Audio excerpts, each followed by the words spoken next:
You may have heard of Japanese green teas like matcha and sencha, and you may be wondering where they're actually grown. In this video, we're going to walk you through the major Japanese green tea growing regions and talk about what makes each one unique. So Japan is actually quite cold for tea cultivation, and you won't find many teas being grown north of Tokyo. The largest tea growing regions in order are Shizuoka, Kagoshima, Mie, Kyoto, Kumamoto, and Miyazaki. Let's start with Shizuoka, which is located just west of Tokyo. Shizuoka is the largest tea producing region in Japan, with over 40% of the green tea produced in Japan coming from a Shizuoka tea farm. If you've ever seen videos of tea being picked right at the foot of Mount Fuji, these are likely from Shizuoka. Shizuoka has some of the most northern plantations, which means the winters are longer. In Shizuoka, farmers typically grow the more frost-resistant Yabukita cultivar, and they use different techniques to keep the plants warm during the winter. You may notice green fans blowing air onto the tea fields to keep them from getting frostbite. By circulating the air like this, it reduces the risk of frost damaging the tea fields in the winter. The Osada family is the perfect example of a Shizuoka tea farm.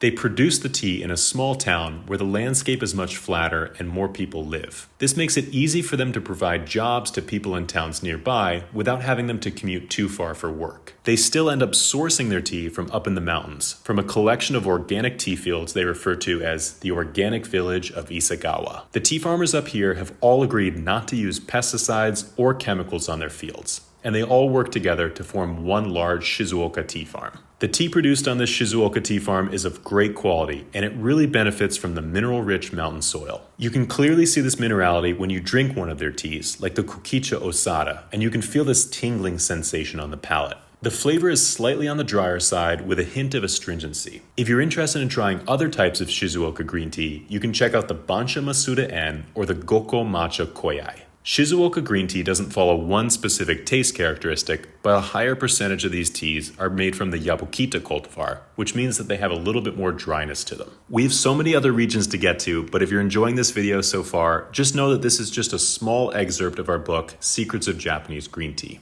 This book is a 100-page compilation of all that we've learned after traveling around Japan. If you want to get it for free, you can just click the link in the description below and we'll send you a copy. Next, we have Kagoshima in the south of Japan.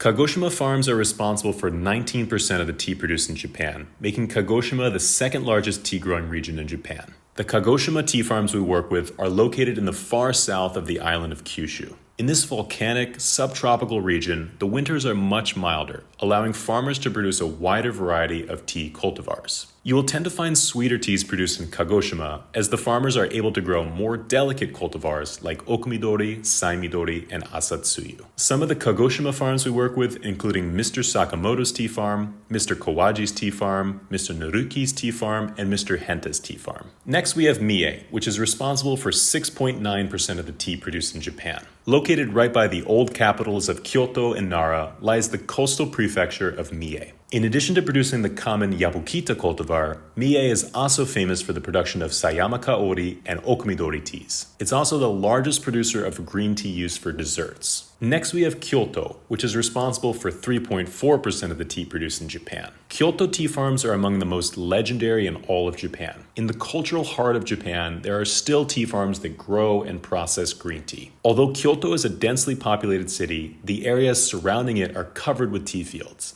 Areas like Wazuka, Uji, and Ujitowara all produce green teas, but they are most famous for the production of ceremonial matcha. As we've discussed in other videos, much of the tea history in Japan can be traced back to a handful of spots in the area around Kyoto, making some Kyoto tea farms the oldest in Japan. We still have 2 more regions to get to, but if you're enjoying this so far, we would really appreciate it if you could like this video and subscribe to see more tea videos in the future. Next, we have Kumamoto, which is responsible for 3.5% of Japan's tea production. Kumamoto tea has a reputation that far exceeds its size. Although Kumamoto tea makes up only around 3% of the total tea produced in Japan, it's very well known for its production of gyokuro and tamari okucha. Of the farmers we work with, only one of them lives in Kumamoto, and that is Mr. Fujisako. Mr. Fujisako focuses almost exclusively on the production of tamari okucha, a special Kumamoto tea. This tea is called curled tea because the leaves are turned into a kama shape rather than the needle shape that's common for other types of Japanese green teas. Nearby Kumamoto, in the prefecture of Fukuoka, lies the city of Yame,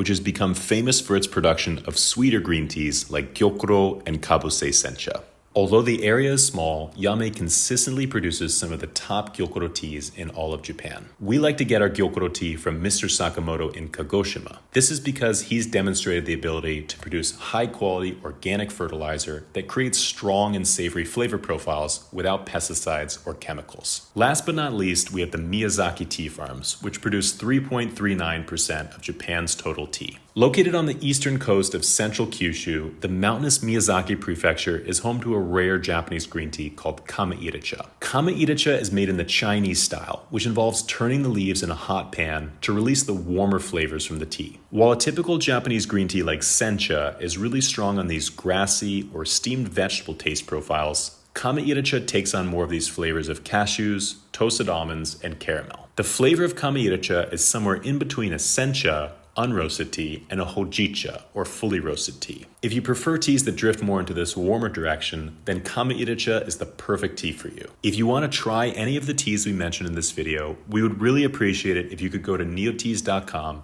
and browse our selection of premium Japanese green tea. After traveling around Japan, we've met with dozens of farmers and sampled hundreds of different types of teas. We've ultimately made a list of our favorites, and we're so happy to share them with all of you. Another way to support this channel is by liking this video and subscribing so you can see more videos in the future. Thank you all so much. We'll see you next time.